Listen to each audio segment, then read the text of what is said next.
Hi hello എല്ലാവർക്കും സുഖമാണല്ലോ അല്ലേ? ഇന്ന് നമുക്ക് ബീട്രൂട്ട് കൊണ്ട് ലിപ് ബാം ഉണ്ടാക്കാവേ.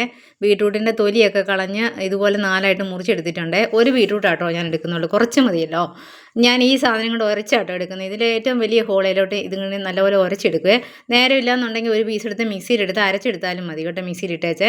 ഇപ്പം ഞാൻ ഇങ്ങനെ ചെയ്യുന്നതെന്ന് പറഞ്ഞാൽ ഞാൻ ഇതിൻ്റെ ഈ പിസറ് കൊണ്ട് നമ്മൾ ഞെക്കി പിഴിഞ്ഞെടുക്കുമല്ലോ, എന്നിട്ട് ആ പിസറ് എടുത്തേച്ച് ഒന്നെങ്കിൽ ഞാൻ തോരനെടുക്കും, അതല്ലെന്നുണ്ടെങ്കിൽ ഹലുവ ഉണ്ടാക്കും ബീട്രൂട്ട് കൊണ്ട്. ഇന്നിപ്പോൾ ഹലുവ ഉണ്ടാക്കുന്ന വീഡിയോ ഞാൻ ഇതിൻ്റെ പുറകെ അപ്ലോഡ് ചെയ്യുന്നുണ്ട്.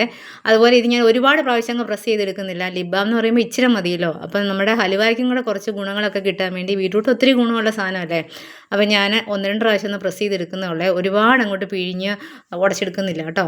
എന്നിട്ട് നമ്മളിതിൻ്റെ നീര് മുഴുവൻ നല്ലപോലെ ഒരുമാതിരി വരുന്ന പോലെ പിഴിഞ്ഞെടുത്ത് വെച്ച് നമ്മളൊന്ന് അരിച്ചും കൂടെ എടുക്കുവേ.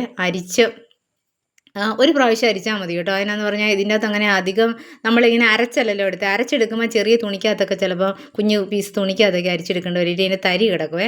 ഇതിപ്പോൾ ഇങ്ങനെ ആയതുകൊണ്ട് അധികമൊന്നുമില്ല കേട്ടോ. ഇപ്പോൾ ഇത്രയും പിശറേ ഉള്ളൂ. ഇതുകൊണ്ട് ഞാൻ ഉണ്ടാക്കുന്നത് ഞാൻ കാണിച്ചു തരാം കേട്ടോ. ഹലുവായ നിങ്ങൾ ആ വീഡിയോയും കയറി കണ്ടു നോക്കണേ. ഇത് നമ്മൾ അരിച്ചാൽ ഒരു ഇച്ചിരി ഉള്ളൂ. അപ്പം നമ്മൾ ഓർക്കും ഇത് തീരെ ഇച്ചിരി ഉള്ളല്ലോ എന്നൊക്കെ. പക്ഷേ നമ്മളത് ചെയ്ത് വരുമ്പോൾ നമുക്ക് ആവശ്യത്തിനുള്ള സംഭവം കിട്ടുവേ.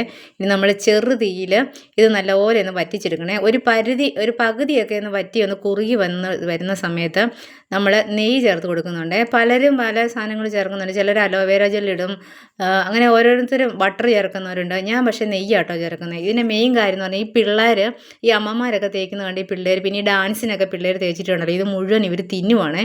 കുറച്ച് കഴിയുമ്പോൾ ഇവരുടെ ചുണ്ടേ കാണത്തില്ലല്ലോ. അപ്പം അതുകൊണ്ട് ഞാൻ ആരെങ്കിലും ഉപകാരപ്പെടുന്നെങ്കിൽ ചെയ്തോട്ടെ എന്ന് കരുതി കാണിച്ചാട്ടോ. ഞങ്ങളിങ്ങനെ ചിലപ്പോഴൊക്കെ ചെയ്യുന്നതാണേ. അതുപോലെ ഈ കുഞ്ഞു കുഞ്ഞു ടിന്നൊക്കെ സൂക്ഷിച്ച് വെച്ചാൽ ഇതുപോലത്തെ സാധനങ്ങളൊക്കെ നമുക്ക് ഇങ്ങനെയൊക്കെ ഉപയോഗപ്പെടുത്താൻ കേട്ടോ. ഇത് നമ്മൾ ആ ഇയർ പ്ലഗ് മേടിച്ച് ആ സാധനം കേട്ടോ, അതിൻ്റെ ആ ടിന്നാണേ. എന്നിട്ട് ഞാൻ അതിൻ്റെ അകത്ത് ഒഴിച്ച് ഫ്രിഡ്ജിലാട്ടോ സൂക്ഷിക്കുന്നത്. എന്നാ പറയുക, നെയ്യ് കുറച്ച് കഴിയുമ്പോൾ സ്വാഭാവികമായിട്ടും എന്നാ പറയുന്നത്, ഒന്ന് തിക്കായിട്ട് വരുമല്ലോ. അപ്പോൾ അതുപോലെ തന്നെ ഇത്രയും കളറുണ്ട്. ഇത് നമ്മൾ ചുണ്ടലോട്ട് വരട്ടിയിട്ടുണ്ടല്ലോ, ഒരു ടിഷ്യൂ പേപ്പർ കൊണ്ട് തുണി കൊണ്ട് തൂത്ത് കളഞ്ഞാലും ചുണ്ടിന് കളറുണ്ട് കേട്ടോ. ഇത് നല്ല കുറുകി നല്ല സെറ്റായിട്ടിരിപ്പുണ്ട്. ഫ്രിഡ്ജിൽ സൂക്ഷിക്കണമില്ലേ, കേടാവേ. ഇഷ്ടപ്പെട്ടാൽ ലൈക്കും ഷെയർ സബ്സ്ക്രൈബും ഒക്കെ ചെയ്ത് കമൻറ്റൊക്കെ ഇട്ട് സപ്പോർട്ടൊക്കെ ചെയ്യണേ.